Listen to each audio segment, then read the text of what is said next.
तीसरी बात हमें ध्यान रखना है कि हमारे शरीर की क्षमता के अनुसार ही हमें योग करना है। योग करने के तुरंत बाद हमें 15 मिनट शवासन में लेटना है, आराम से बिल्कुल। तो गरिष्ठ खाना आपको तेल से बना हुआ, घी से बना हुआ हैवी खाना आपको नहीं खाना है योग करने के तुरंत बाद। यह आपके पेल्विस पार्ट को स्ट्रॉन्ग बनाएगा और जिन महिलाओं को पीसीओडी की प्रॉब्लम रहती है उसको ये बहुत हद तक सुधार करता है। इतना उनका बॉडी अलाउ कर सकता है उतना वो अपनी बैक को बैंड कर सकते हैं। सांस भरेंगे और पीछे झुकेंगे।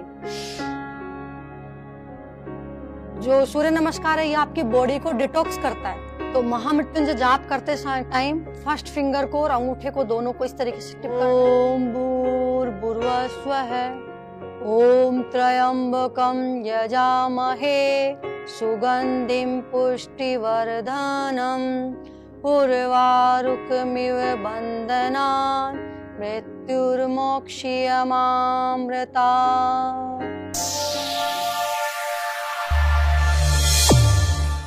नमस्कार साथियों, मैं हूँ नेक्स्ट जनरेशन योगा क्लास की ओनर श्वेता जांगिड़। तो आज हम पंजाब केसरी राजस्थान से हैं और आज हम जानेंगे योग के बारे में। योग क्या है? तो पहली बात तो योग मैं थोड़ा सा योग के बारे में एक्सप्लेन करूंगी, योग के बारे में बताऊंगी कि योग शब्द का अर्थ क्या होता है। सबसे पहले तो हम जानेंगे योग शब्द का अर्थ क्या होता है। योग शब्द का अर्थ होता है जोड़ना। जोड़ना कैसे? मन, शरीर, आत्मा को एक दूसरे से जोड़ना, यह योग शब्द का अर्थ होता है। योग एक प्राचीन भारतीय विद्या है जो हमें स्वस्थ, संतुलित और शांत बनाती है। योग जो है वो एक भारतीय प्राचीन विद्या है जो हमें शांत, स्वस्थ और संतुलित बनाती है। योग के जो फादर ऑफ गॉड हैं वो है महर्षि पतंजलि को माना गया है। और जो 21 जून का जो अंतर्राष्ट्रीय योग दिवस मनाते हैं वो इसको कैसे इसको मान्यता मिली है, यह जो हमारे प्रधानमंत्री मोदी जी हैं उनके द्वारा उन्होंने एक प्रस्ताव रखा 21 जून 2014 को। वो प्रस्ताव उन्होंने एक महासभा में प्रस्ताव रखा और उसी दिन से 21 जून 2014 से यह योग दिवस मनाया जाता है और आज तक हम इसे कंटिन्यू मनाए जा रहे हैं और आगे भी मनाए जाएंगे, क्योंकि हमें आजीवन स्वस्थ रहना है, सुंदर रहना है और शांत रहना है। अब आगे हम बात करेंगे योग के बारे में कि योग करने से पहले हमें किन किन चीजों का ध्यान रखना चाहिए। तो योग करने से पहले हमें एक साफ, सुंदर, साफ, अच्छी जगह पे हमें बैठना है। हमारा जो आसन है वो बिल्कुल साफ होना चाहिए। एक हमें ऐसी जगह बैठना है जो शांत वातावरण हो, जहाँ किसी तरीके का कोई डिस्टरबेंस ना हो। योग करने से पहले हमें एक ढीले ढाले आरामदायक कपड़े पहनने हैं, कंफर्टेबल, जिसमें हम आराम से सभी योग कर सकें। हार्ड भी और आरामदायक, जो स्लो वाले योग होते हैं वो भी हम कर सकें और हार्ड वाले जो होते हैं वो भी हम कर सकें। योग करने से पहले हमारा पेट खाली होना चाहिए, यानी हमें 2 घंटे पहले अगर भोजन किया हुआ हो तो वो हल्का भोजन होना चाहिए। और नहीं तो अगर आप खाली पेट योग कर रहे हैं तो और भी अच्छी बात है। योग करने से पहले बिल्कुल हमारा पेट खाली होना चाहिए, क्योंकि एक हमारा जो योग करेंगे तो उसमें आपको यह रहेगा कि आपको पता रहेगा कि हम प्रॉपर तरीके से सभी पोजेस को हम कर पा रहे हैं। इसलिए हमें एक साफ सुथरी जगह पे बैठना है। योग करते समय हमें किन बातों का ध्यान रखना है? पहली बात तो हमारा मन बिल्कुल शांत होना चाहिए, एकाग्रचित होना चाहिए हमारा बिल्कुल। योग करते समय हमें ध्यान रखना है कि हम बिल्कुल कंफर्टेबल है, एक शांत वातावरण में है। तीसरी बात हमें ध्यान रखना है कि हमारे शरीर की क्षमता के अनुसार ही हमें योग करना है। ऐसा नहीं है कि हमारे शरीर की क्षमता बिल्कुल नहीं है और हम जो नहीं होने वाले योग भी हम कर रहे हैं, ऐसा नहीं है। इससे आपको प्रॉब्लम हो सकती है। अगर आपकी शरीर की क्षमता है उसके अनुसार ही आपको योग करना है। अब चलते हैं हम योग करने के बाद हमें किन बातों का ध्यान रखना है। तो कुछ बातें हैं योग करने के बाद भी ध्यान रखनी है। योग करने के तुरंत बाद हमें 15 मिनट शवासन में लेटना है, आराम से बिल्कुल, और पूरी बॉडी को रिलैक्स करना है बिल्कुल आराम से। योग करने के बाद 15 मिनट हमें लेटना है, रिलैक्स करना है शवासन में। उसके बाद में हमें ठंडा पानी नहीं पीना है, योग करते ही तुरंत हमें ठंडे पानी का बिल्कुल भी सेवन नहीं करना है। खाना हमारा गरिष्ठ नहीं होना चाहिए, बिल्कुल हल्का भोजन लेना है। अब हल्के भोजन में हम क्या ले सकते हैं, जिसके अंदर पौष्टिक तत्व ज्यादा हो। कैसे? जैसे अंकुरित खाना आप ले सकते हो, हरी सब्जियां आप ले सकते हो, और उबला हुआ खाना आप ले सकते हो। ये सारी चीजें आप ले सकते हो। गरिष्ठ खाना आपको तेल से बना हुआ, घी से बना हुआ हैवी खाना आपको नहीं खाना है योग करने के तुरंत बाद। इन सब चीजों का हम ध्यान रखेंगे। आजकल महिलाओं को बहुत सारी प्रॉब्लम हो रही है, तो महिलाओं को कौन कौन से योग करना चाहिए, तो सबसे पहले मैं बताऊंगी आपको महिलाओं के लिए तितली आसन, जो कि हम दोनों पैरों को ऐसे ज्वाइंट करके बैठेंगे और बिल्कुल पूरा पीछे से टच करेंगे और कमर सीधी रखेंगे और सामने देखेंगे। हम करेंगे तितली आसन। यह आपके पेल्विस पार्ट को स्ट्रॉन्ग बनाएगा, और जिन महिलाओं को पीसीओडी की प्रॉब्लम रहती है उसको ये बहुत हद तक सुधार करता है। जो महिला प्रेग्नेंट है, पीरियड्स की प्रॉब्लम होती है, उन महिलाओं को यह योग नहीं करना है। यह विशेष ध्यान रखें आप। तो आजकल सभी महिलाओं को बहुत सारी समस्याएं हो रही है, और हर एक लेडीज को, चाहे वो मैरिड हो चाहे अनमैरिड हो, सभी को यह तितली आसन, इसको भद्रासन भी बोलते हैं, तो यह तितली आसन सभी महिलाओं को करना चाहिए। जो छोटी छोटी बच्चियां हैं, गर्ल्स हैं, युवावस्था में हैं, ओल्ड एज में हैं, सभी महिलाओं को यह करना चाहिए। दूसरा जो आसन मैं बताऊंगी वो है हलासन। हम सीधा लेटेंगे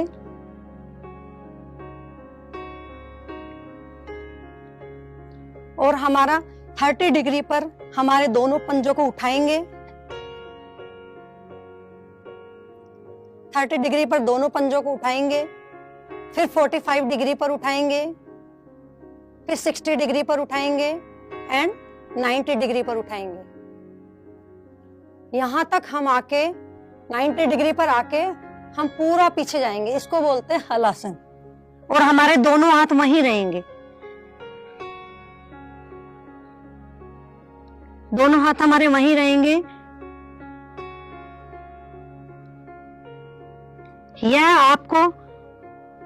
यह महिलाओं में बहुत हद तक सुधार करेगा, जो महिलाओं में प्रॉब्लम होती है। सबसे पहले तो यह सर्वाइकल पेन वालों को नहीं करना है, इससे थायराइड ठीक होता है। आजकल महिलाओं में धीरे धीरे हम नीचे आएंगे।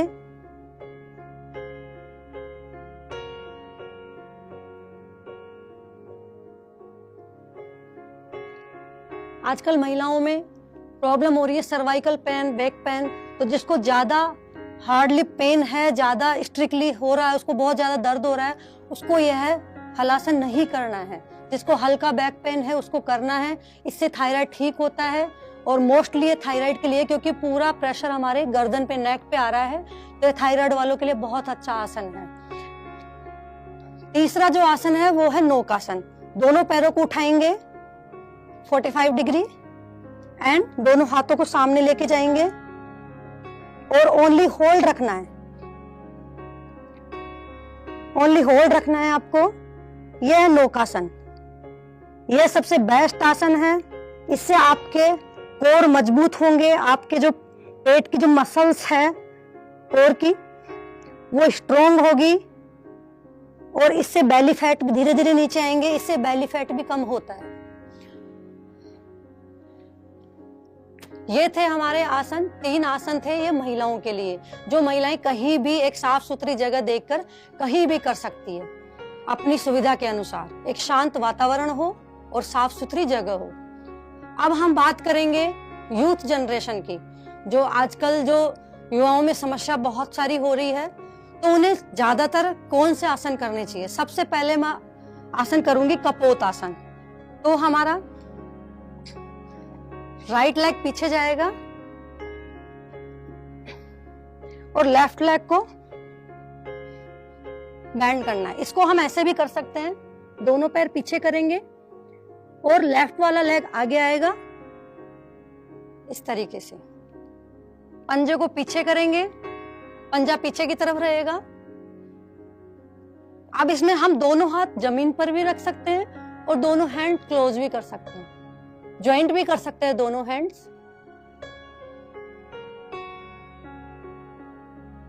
एंड फ्लोर पे भी रख के हम बैक बेंड कर सकते हैं।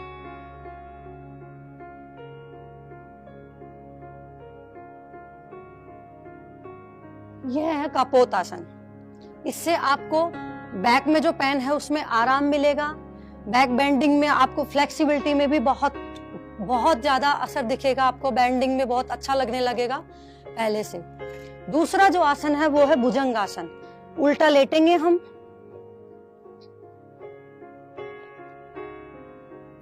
उल्टा लेटेंगे, दोनों पंजे पीछे की तरफ रहेंगे, दोनों हाथ बिल्कुल साइड में रहेंगे और जो हमारे शोल्डर है वो बिल्कुल बगल से चिपके हुए रहेंगे। सांस भरते हुए हमें ऊपर आना है और दोनों हाथों को पूरा खोल देना है। यह कमर को बिल्कुल लचीला बनाता है।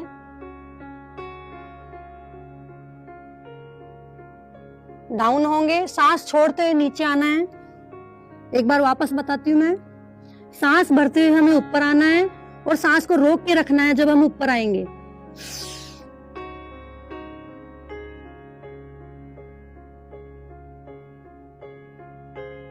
और जब नीचे आएंगे सांस छोड़ते हुए नीचे आएंगे।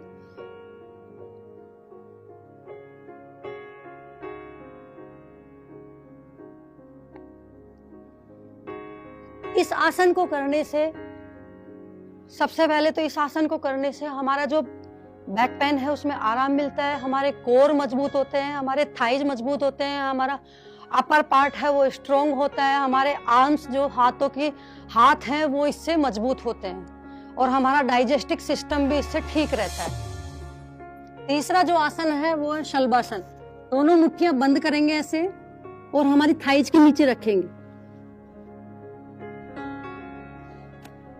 दोनों मुट्ठियां बंद करके थाइज के नीचे रखेंगे और दोनों पैरों को उठा के ब्रीद इन के साथ सांस भरते हुए होल्ड करेंगे।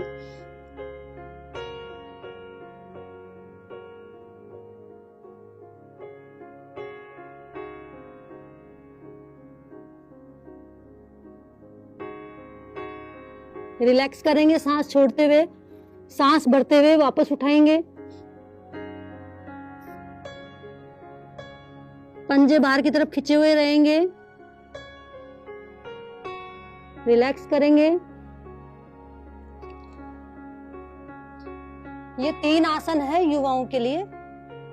इससे आपके पैरों के जो मसल्स है ये स्ट्रोंग होती है, मांसपेशियां मजबूत होती है और आपका कोर मजबूत होता है। इससे बेली फैट भी इससे बहुत हद तक कम होता है। आजकल बच्चों को आप जानते ही हो कि बच्चों के अंदर कितनी समस्याएं हो रही है। बिल्कुल दिमाग उनका डिस्टर्ब हो रखा है, पढ़ाई का इतना लोड है, पूरे तरीके से स्ट्रेस में है। तो बच्चों को भी हमें योग करवाना है। तो हम बच्चों से शुरुआत करेंगे कि बच्चों को हमें कैसे योग करवाना है। उससे आपको पता लगेगा कि इससे आपके बच्चों में क्या क्या इम्प्रूव हो सकता है, कितना सुधार हो सकता है आपके बच्चों में। तो बच्चों के लिए हम करेंगे सबसे पहले वृक्षासन। दोनों हाथ खोलते हुए सांस भरते हुए ऊपर लेके जाएंगे और अपना एक पैर उठाएंगे और दूसरे पैर के थाइज पर रखना है। दोनों हाथ ज्वाइंट करेंगे।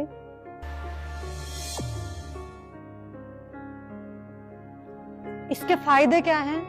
इससे आपके बच्चों की हाइट भी बढ़ेगी और आपके बच्चों के पैरों की जो मांसपेशियां हैं वो मजबूत होगी और एक ध्यान एकाग्रचित होता है। इससे ध्यान केंद्रित होता है, चाहे वो पढ़ाई को देख लो या उनके और किसी काम को देख लो, उनका ध्यान एक जगह कंसंट्रेट होता है। नेक्स्ट मैं बताऊंगी त्रिकोणासन। हम दोनों हाथ खोलेंगे और हाथ खोलेंगे उतना ही हमको पैर खोलना है। अब जो हाथ लेफ्ट वाला है, लेफ्ट वाले पैर के साइड से ही हमको हाथ को डाउन करना है और नीचे तक जाना है। आगे नहीं झुकना है, पोस्चर खराब होगा, इससे कोई रिजल्ट भी नहीं मिलने वाला। डाउन होना है, हाथ सीधा रखना है ऊपर वाला और ऊपर वाले हाथ के अंगूठे को देखना है आपको। यह है त्रिकोणासन।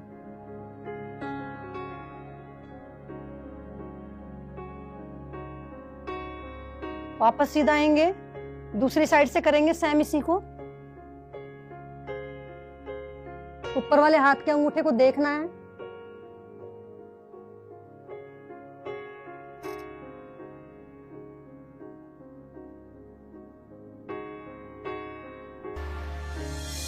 आपके बच्चे के शरीर के अंदर इससे ऊर्जा आएगी और वह तनाव मुक्त रहेगा, स्ट्रेस नहीं होगा उसको किसी भी चीज का।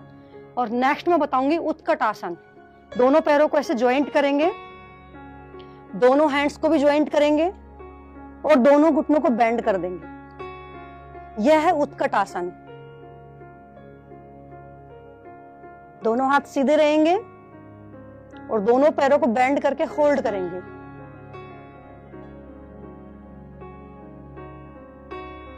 रिलैक्स करेंगे। उत्कट आसन को करने से आपके बच्चों के जो ये घुटने वीक हो रखे हैं वो स्ट्रोंग होंगे, मसल्स उनकी गेन होगी, स्ट्रोंग होंगी और पाचन शक्ति में बड़े इंप्रूव होगा।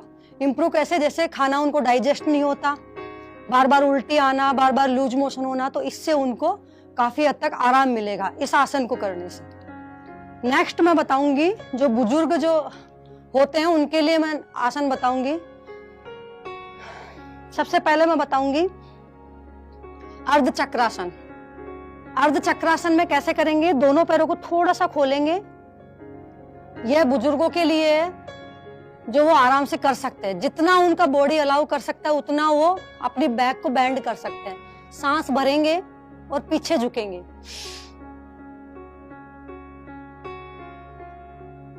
अब इसमें कोई जरूरी नहीं मैं इतना झुक रही हूं तो उनको भी इतना झुकना है, वो इतना भी झुक सकते हैं, थोड़ा ज्यादा भी झुक सकते हैं, थोड़ा और ज्यादा भी झुक सकते हैं।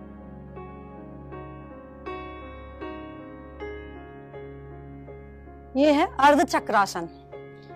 इसको करने से जो बुजुर्गों में यहाँ जो दिक्कत होती है उसमें काफी हद तक आराम मिलता है और उनको इतना सुधार होता है कि वो आराम से नीचे जमीन पे बैठने लगते हैं।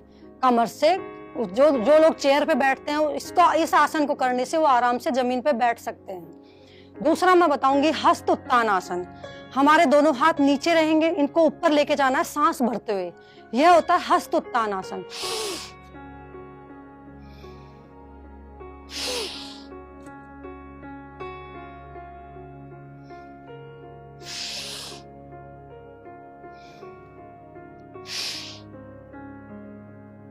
इस आसन को करने से हमारी मांसपेशियों में खिंचाव होता है, जो कि एक हाथों में दर्द होता है, गर्दन में यहाँ दर्द होता है और ये वाले पार्ट में भी हमारे दर्द होता है, साइड पार्ट में। इस आसन को करने से उनको काफी हद तक आराम मिलेगा, बहुत इंप्रूव होता है इसको करने से।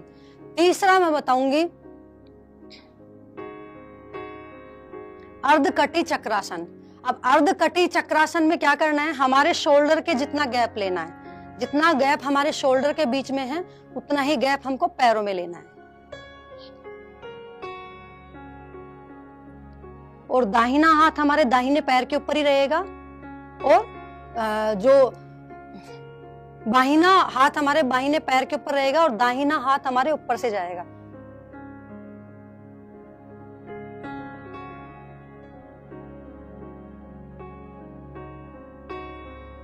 इससे जिनको गर्दन में दर्द होता है उसमें भी आराम मिलता है। अब दूसरी साइड से करेंगे हम।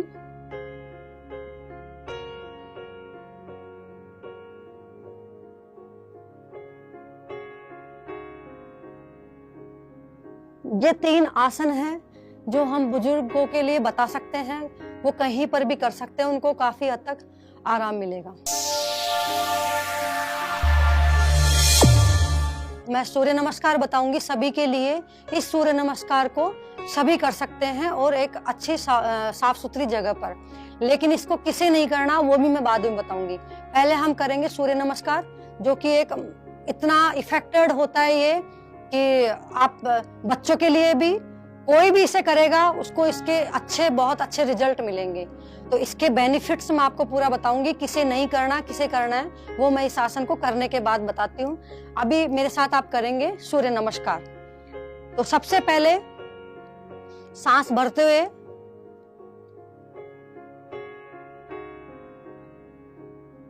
नंबर 1 पे है नमस्कार आसन। नंबर 1 पे है नमस्कार आसन। नंबर 2 पे है हस्त उत्तान आसन। दोनों हाथ ऊपर जाएंगे। नंबर 3 पे है पाद हस्त आसन। नंबर 3 पे है पादहस्तासन और नंबर 4 पे है हमारा बाहिना पैर, बायां पैर आगे आएगा और दाहिना पैर पीछे जाएगा। यह है अश्व संचालन आसन, इसको बोलते हैं अश्व संचालन आसन। ये 4 नंबर का है। अब हम आएंगे पर्वतासन में, 5 नंबर पे आएंगे पर्वतासन में। दोनों एड़ियां हमारी जमीन पे टच रहेगी और बैक को हमको अंदर प्रेस करना।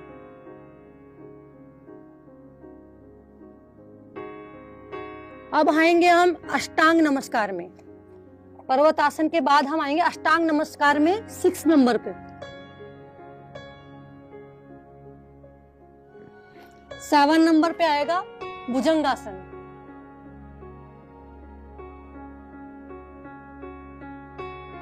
8 नंबर पे वापस पर्वतासन।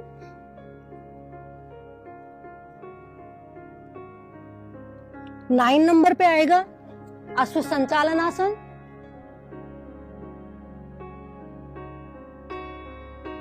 10 नंबर पे पादहस्तासन। 11 नंबर पे हस्त उत्तानासन एंड 12 नंबर पे नमस्कार आसन। यह है हमारा सूर्य नमस्कार।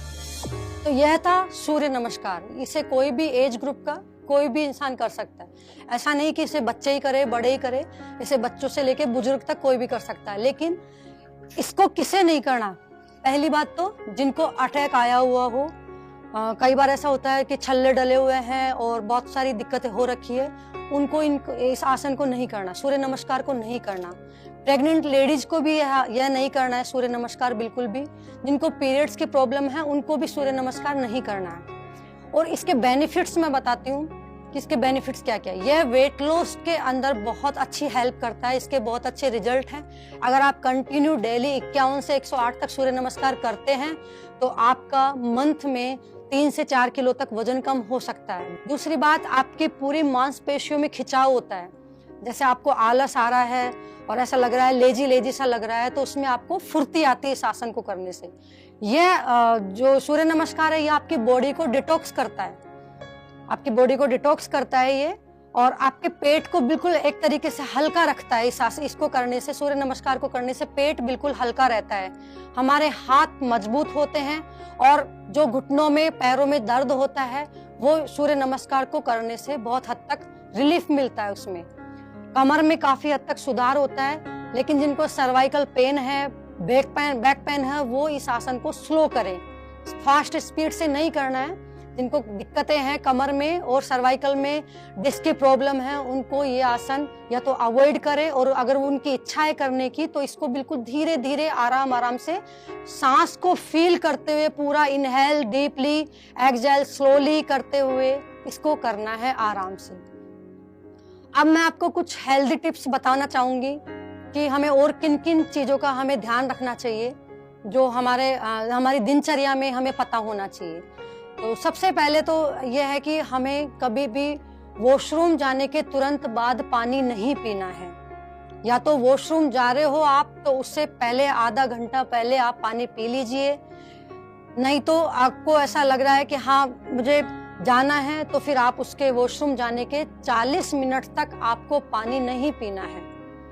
आप पहले पी के जाओ, वॉशरूम जा रहे हो तो उससे पहले पानी पी के जाओ, वरना आप पानी नहीं पियोगे, इससे आपको बहुत सारी समस्याएं हो सकती है। जिन महिलाओं का यूरिन कंट्रोल नहीं होता है इससे वो समस्याएं हो सकती है। तो अगर आप इस प्रक्रिया को फॉलो करते हैं कि वॉशरूम जाके तुरंत पानी नहीं पी रहे, उसको अच्छे से फॉलो करते हैं, तो आपको 10 से 15 दिन में आपको अच्छे रिजल्ट मिलेंगे। आप खुद फील करोगे कि हाँ वास्तव में बहुत अच्छा रिजल्ट मिल रहा है मुझे। दूसरी बात कि हमें खाना खाने के तुरंत बाद पानी नहीं पीना है। खाना खाने से आधा घंटे पहले पानी पी लो और खाना खाने के 1 घंटे बाद आपको पानी पीना है। और 1 घंटा, आयुर्वेद तो कहता है कम से कम 1 घंटे का गैप होना चाहिए, लेकिन 30 से 40 मिनट भी आप फॉलो करते हो तो भी आपको कुछ समस्याओं से, आप बहुत सारी डाइजेस्टिव सिस्टम आपका ठीक रहने लगेगा। आपको जो बहुत सारी समस्याएं हो जाती है, उल्टी का मन हो जाता है, तुरंत मन खराब होना, ये सारी समस्याओं से आप दूर होने लगोगे और एक तरीके से स्वस्थ लाइफ आप जीने लगोगे। तो बहुत सारी चीजें इनका आपको ध्यान रखना अगर आप फॉलो करते हो तो। और मैं आपको थोड़ा सा बताऊंगी कि मैं एक मुद्रा भी बताऊंगी आपको। ये जो हमारी बीच की फिंगर है, दोनों हाथों की ये जो बीच की फिंगर है और इसके जस्ट बगल वाली यानी रिंग फिंगर, ये दोनों फिंगर के बीच में आपको अंगूठा लगाना है। इनको दोनों को टिप करना है ऐसे, और ये जो पॉइंट है इनको प्रेस करना है एक दूसरे से, यानी अंगूठे को बिल्कुल पुश करना है अंगुलियों के ऊपर ऐसे। और हमें बिल्कुल शांत वातावरण में बैठना है, आंखें बंद करनी। इस आसन को हमें कब करना है? सुबह 15 मिनट, जो एक बिल्कुल शांत वातावरण हो वहां पे बैठना है आपको। सुबह 15 मिनट और शाम को भी आप 15 मिनट इसे कर सकते हो। इस आसन को करने से पहले बात तो इस आसन को कितनी देर करना है? 2 से 3 मिनट तक इस आसन को आप कर सकते हो। फिर आप रिलैक्स लीजिए, फिर वापस आप इसे दोहरा सकते हो।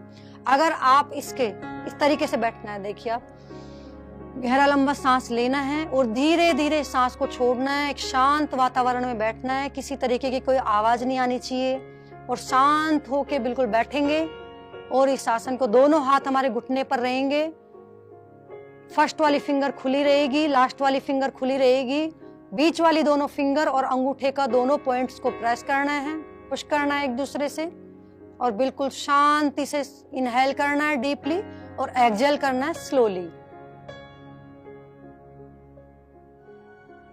इस प्रक्रिया को अगर आप करते हो तो यह आपके पाचन सिस्टम को ठीक करता है, आपके कब्ज को दूर करता है, आपका एक तरीके से पेट साफ रहने लगता है। आप अगर रोज इसका अभ्यास करते हो 15 दिन तक, तो 15 दिन में ही आपको इसके रिजल्ट मिलेंगे। आप खुद 15 दिन बाद में फील करोगे कि वास्तव में पहले से और अब में काफी हद तक सुधार हो रहा है। और ओम का उच्चारण करने से पहले मैं एक महामृत्युंजय जाप है, आप मेडिटेशन करना चाह रहे हो तो मैं एक मेडिटेशन भी बताऊंगी। फिर हम लास्ट में ओम का उच्चारण करेंगे। ओम का उच्चारण भी कैसे करना है वो भी मैं आपको बताऊंगी। तो सबसे पहले मैं ये बताऊंगी कि महामृत्युंजय जाप अगर आप एकांत जगह में बैठे हुए हो शांति में, तो आप अपनी ब्रीथ को फील करते हुए इसे बोलेंगे। तो महामृत्युंजय जाप करते टाइम फर्स्ट फिंगर को और अंगूठे को दोनों को इस तरीके से टिप करना है और ध्यान मुद्रा में बैठना है। कमर सीधी रहेगी, आंखें बंद रहेगी, गहरा लंबा सांस लेंगे और ओम महामृत्युंजय जाप का हम उच्चारण करेंगे। ओम होम जूम सह, ओम भूर्भुवस्वः, ओम त्र्यंबकं यजामहे सुगंधिं पुष्टिवर्धनम् उर्वारुकमिव बन्धनान् मृत्युर्मोक्षयमामृतात्। इसका हम 11 बार उच्चारण कर सकते हैं। इससे आपको बहुत रिलैक्स फील होगा, आपका स्ट्रेस दूर होगा, मन बिल्कुल शांत रहेगा और आपका एक जगह ध्यान, किसी चीज को, कोई भी काम आप करते हो तो वो आपका ध्यान केंद्रित होके आप उस काम को कर सकते हो पूरे फोकस के साथ। अब हम लास्ट में करेंगे ओम का उच्चारण। ओम का उच्चारण कैसे करना चाहिए? ओम होता है, उसके आधे के अंदर हमें बोलना है ए और ऊ का उच्चारण करना है और लास्ट आधे के अंदर हमें मैं का उच्चारण करना है। मैं आपको करके बताऊंगी कैसे करना है। इसे आप फॉलो करते हो तो आपको बहुत अच्छे रिजल्ट मिलेंगे, बहुत अच्छा फील होगा आपको खुद को। गहरा लंबा सांस लेंगे, आंखें बंद करेंगे। सबसे पहले आधे के अंदर बोलेंगे हम ए और ऊ और लास्ट के आधे में बोलेंगे हम मैं।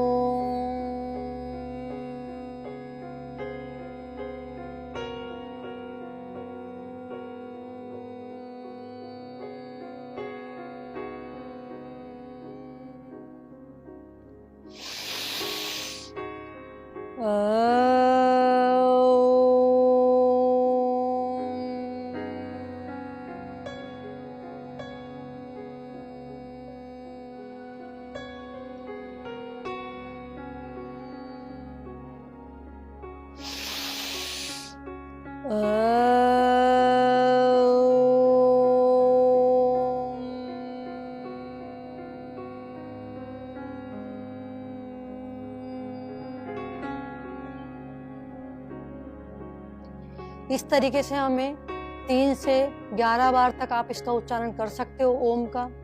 तो अभी हम करेंगे अनुलोम विलोम। आपका लेफ्ट वाले नाक से आपको सांस लेना है, यानी चंद्र नाड़ी से आपको सांस लेना है और सूर्य नाड़ी से आपको छोड़ना है। मैं एक बार आपको करके बताऊंगी। कमर सीधी रखेंगे, इसमें आंखें बंद रखेंगे और आपकी इसमें रिंग फिंगर का यूज होगा।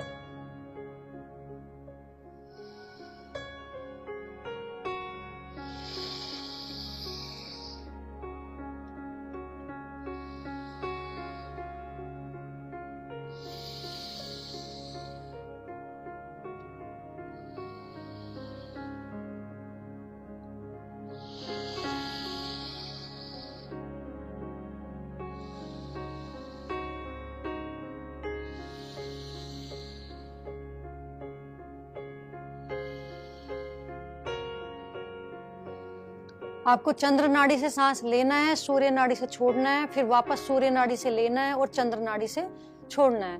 अब आप जिनका बीपी हाई रहता है उनको क्या करना है? जिनका बीपी हाई रहता है उनको चंद्र नाड़ी से सांस लेना है और सूर्य नाड़ी से छोड़ना है। यह प्रोसेस हमको बार बार करना है। सूर्य नाड़ी से बिल्कुल सांस नहीं लेना है आपको, सिर्फ चंद्र नाड़ी से लेना है। बाईं तरफ से हमारा जो बायां हिस्सा है वो चंद्र नाड़ी वाला है और दाईं तरफ का जो हिस्सा है नोज का वो सूर्य नाड़ी है। तो चंद्र नाड़ी से हम सांस लेंगे और सूर्य नाड़ी से छोड़ेंगे। सिर्फ हमको यही प्रोसेस करना है। ये अभी हमने किया था यू शेप वाला, यानी एक नाक से सांस लिया, छोड़ा, उसी से वापस लिया, दूसरी से छोड़ा। अभी हम करेंगे लेफ्ट वाली नोज से सांस लेंगे, चंद्र नाड़ी से हम सांस लेंगे और सूर्य नाड़ी से छोड़ेंगे बाहर। वापस चंद्र नाड़ी से लेंगे और सूर्य नाड़ी से छोड़ेंगे। वापस चंद्र नाड़ी से लेंगे और सूर्य नाड़ी से छोड़ेंगे।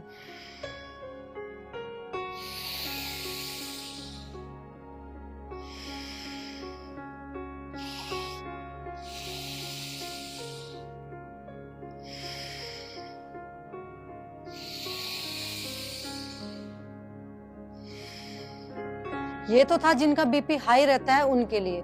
अब जिनका बीपी लो रहता है उनको क्या करना है? उनको सूर्य नाड़ी से सांस लेना है और चंद्र नाड़ी से छोड़ना है। जिनका बीपी लो रहता है उनको सूर्य नाड़ी से सांस लेना है और चंद्र नाड़ी से छोड़ना है। मैं आपको करके बताती हूँ।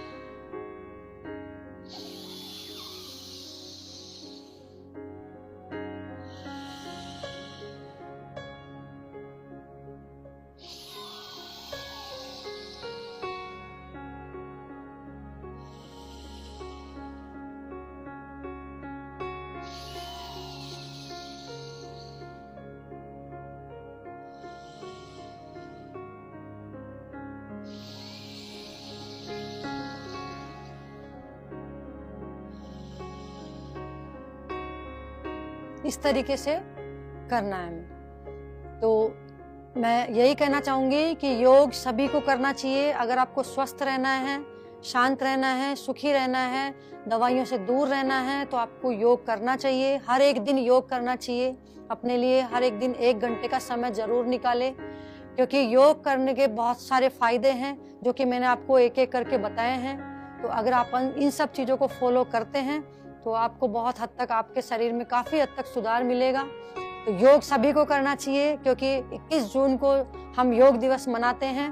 तो एक अंतर्राष्ट्रीय लेवल पे हम इसे मनाते हैं। तो इसे फॉलो करें और हर एक दिन खुद के लिए 1 घंटे का समय निकालें।